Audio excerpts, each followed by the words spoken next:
Samsung is like slowly losing control of their smartphone business. And I gotta be honest, it's kind of scary.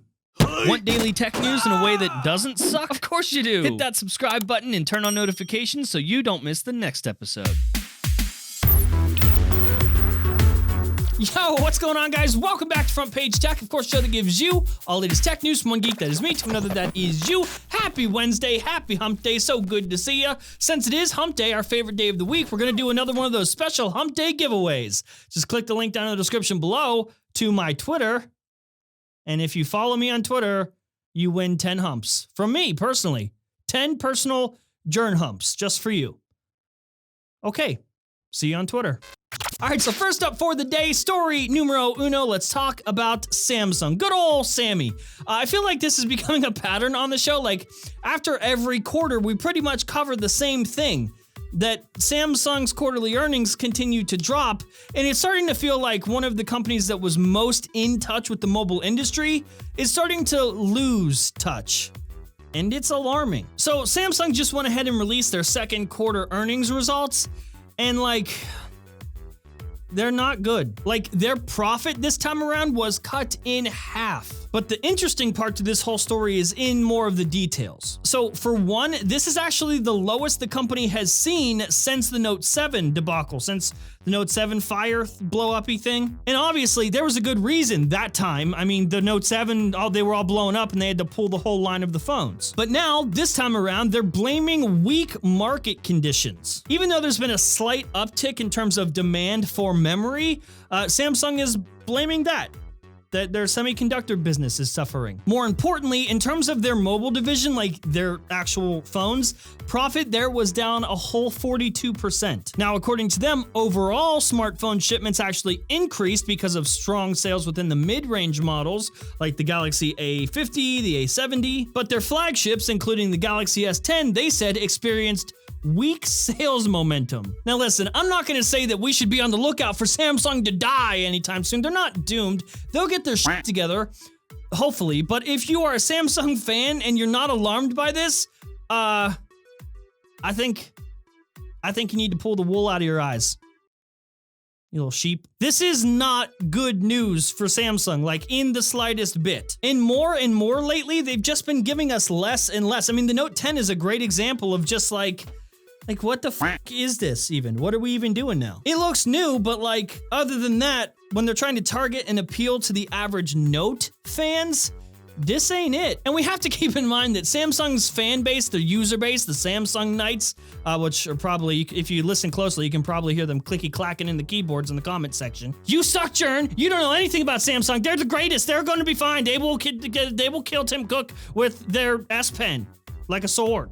S Pen sword. Samsung users are not the same as like the typical Apple user base. Apple users are more in line with the average consumer, and Apple does a good job of trapping people in the phone that they use. Like, you get trapped into using an iPhone. You get stuck in the ecosystem. Samsung, not so much. Smartphone sales, like, overall are declining, right? It's not just Samsung, but it is more alarming for Samsung right now. In fact, at one point they blamed quote-unquote external uncertainties. And shifting the blame here just isn't gonna cut it. So my issue with this, right, Samsung has their profit cut in half, and it's not like a big mystery. They shouldn't be confused. For once, like, they are a company right now where all the answers are in front of them, and they're just fucking ignoring the answers. And you guys probably know what I'm gonna say, huh? The market doesn't need innovation right now. It needs compromise.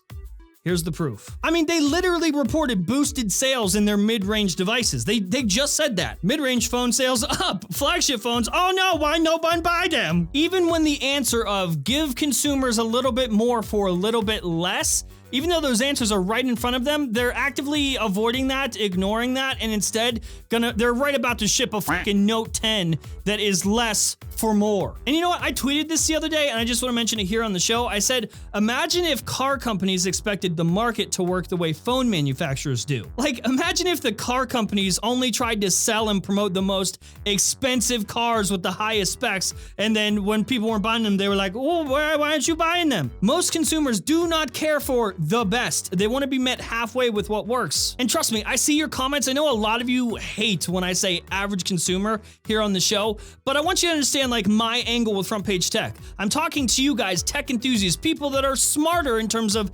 technology than the average consumer, just because you care more. It's not that the average consumer's fucking dumb. They're not stupid. They just literally don't care to know the things that you know. And it's my job here with the angle I take with Front Page Tech is to tell you how the market actually works, because unfortunately, the market doesn't consist of just fucking Unbox Therapy subscribers and you guys in the comment section. So I'm trying to do y'all a favor. And I think at this point with my track record, maybe some of you should be listening. So I'm curious, what do you guys think? Do you think I'm right? Do you think I'm wrong? Let us know in the comment section. What do you think Samsung needs to do next to fix all of this? Because I really, really hope this is a wake-up call. If they see all this in front of them, like all the red flags are in front of them, and next year they do the same thing, they do the same stuff, just continue the same pattern, they're in trouble. All right, that took longer than expected. We're quickly running out of time on this episode, so let's do one more story. This one is also about Samsung, this time about the Galaxy Fold. According to The Investor, which is a South Korean financial news website, they apparently say that the release of the Galaxy Fold is happening the third week of September, between September 18th and September 20th. Now, for those of you that keep track and play along at home, that's right around iPhone release time. And in all these reports right now, everyone's like surprised and like, oh no, why would Samsung do this around iPhone time? That's a mistake. Because then no one's gonna buy the Galaxy Fold. Haha, newsflash.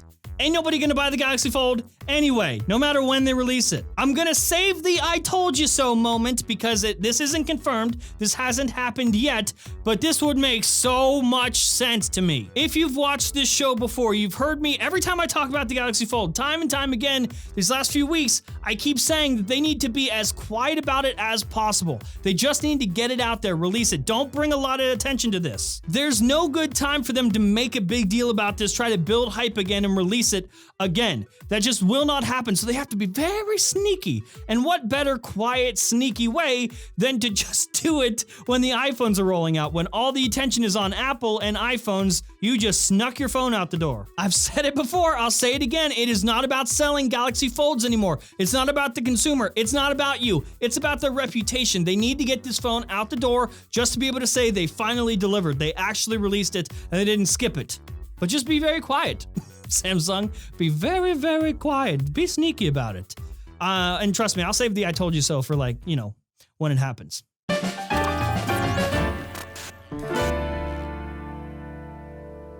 You know what? We live in a world right now where smartphones are getting more expensive and more boring at the same time. But do you know what's getting more affordable and more exciting right now? Watches, dude! Especially our favorites from Vincero watches. Vincero is doing the whole world a favor right now, making fashionable, high-quality watches available for you to purchase without having to sell one of your organs. Because, trust me, no one wants those anyway. And listen, these are not like smartwatches. They're better. After all, your favorite smartwatch will be outdated literally next year when the new one comes out and will be worth nothing. Oh, and not to mention you gotta recharge those things every day. You know what you don't have to recharge every day?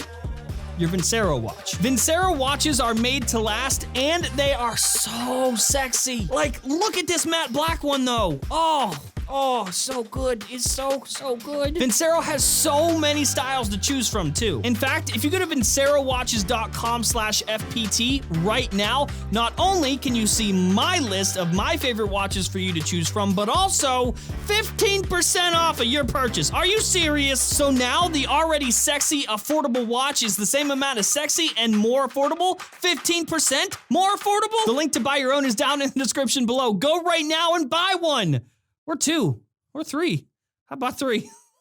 And that's the show. Hopefully you liked it, you learned something. If you did, hit that like button. If you hate my stupid face, hit the dislike button. If you're new here, subscribe, and I will see you guys tomorrow.